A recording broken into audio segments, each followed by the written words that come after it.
¿Cómo están, queridos estudiantes? El día de hoy vamos a recordar rápidamente el teorema de Pitágoras.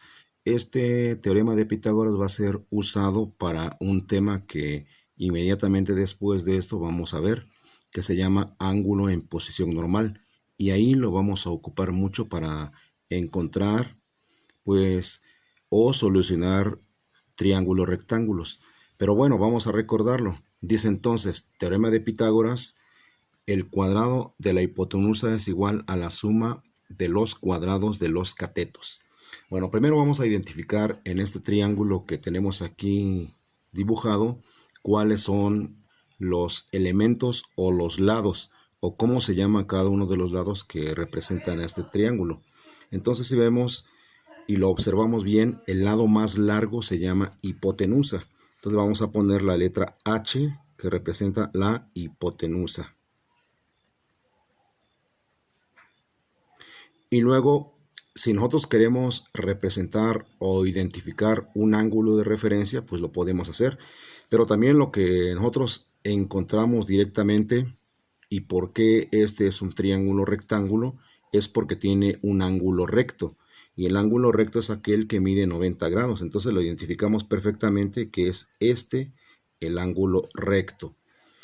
Pero como ese triángulo está colocado de esa manera, vamos a identificar también un ángulo de referencia que nos dé la idea de cómo lo vamos a manejar. Entonces vamos a marcar aquí un ángulo alfa, para que nosotros entonces veamos cuál es el ángulo de referencia. Entonces ese ángulo alfa es nuestro ángulo de referencia. El lado opuesto a ese ángulo de referencia, que es alfa, sería este lado o este cateto, que le vamos a llamar cateto B, y ese le vamos a llamar cateto opuesto. Cateto opuesto. Y al lado que se encuentra formando parte del ángulo de referencia, que le vamos a llamar a este lado del triángulo le vamos a llamar cateto adyacente. Cateto adyacente. Entonces ya tenemos ahí en ese triángulo rectángulo cómo se llaman sus lados. El lado más largo se llama hipotenusa.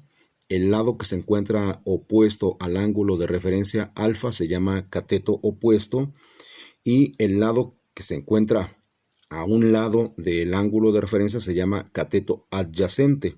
Entonces vemos que la palabra opuesto, la palabra adyacente, pues nos indica básicamente de qué se trata. Ahora, con esos elementos y con el enunciado de lo que dice el teorema de Pitágoras, podemos formar la ecuación o la fórmula del teorema de Pitágoras. Y nos dice el cuadrado de la hipotenusa. Si h es la hipotenusa, entonces sería h al cuadrado es igual a la suma de los cuadrados de los catetos. Entonces sería el cateto adyacente al cuadrado más sumando el cateto opuesto, que sería b al cuadrado. De esa manera ya podemos nosotros demostrar o encontrar cada uno de los valores de este triángulo rectángulo utilizando el teorema de Pitágoras. Por ejemplo, si al lado b o al lado a le decimos que vale 4, o sea, el cateto a decimos que asignamos el valor de 4, al cateto b le asignamos el valor de 3, ¿cuánto vale la hipotenusa?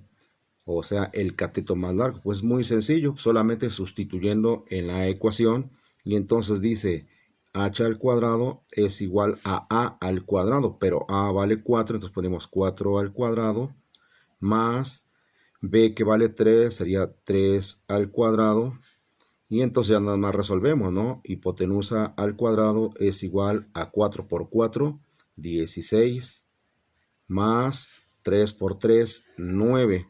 Si sumamos esos dos, nos quedaría h al cuadrado es igual a 16 más 9, nos da 25. Entonces, pero nosotros no queremos h al cuadrado, queremos el valor de h. Como h está elevado al cuadrado, vamos a extraerle raíz cuadrada a ambos lados de la ecuación. Es decir, h al cuadrado le extraemos raíz cuadrada y le sacamos raíz cuadrada a 25. Como si tiene raíz cuadrada exacta, entonces a h al cuadrado la raíz elimina al cuadrado por ser una operación inversa y nos queda solamente h y es igual a la raíz de 25. La raíz de 25 es 5. Entonces de esa manera ya encontramos el valor de la hipotenusa, que valdría 5.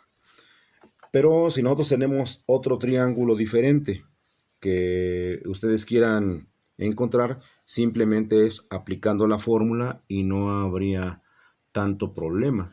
Podríamos escoger cualquier tipo de valor y eso nos ayudaría a resolver. Bueno, el teorema de Pitágoras solamente es como recordatorio porque este nos va a servir para el tema que vamos a ver posteriormente, que se llama ángulo en posición normal. Bueno, les voy a dejar algunos ejercicios en cuando suba este video y ustedes podrán resolverlos.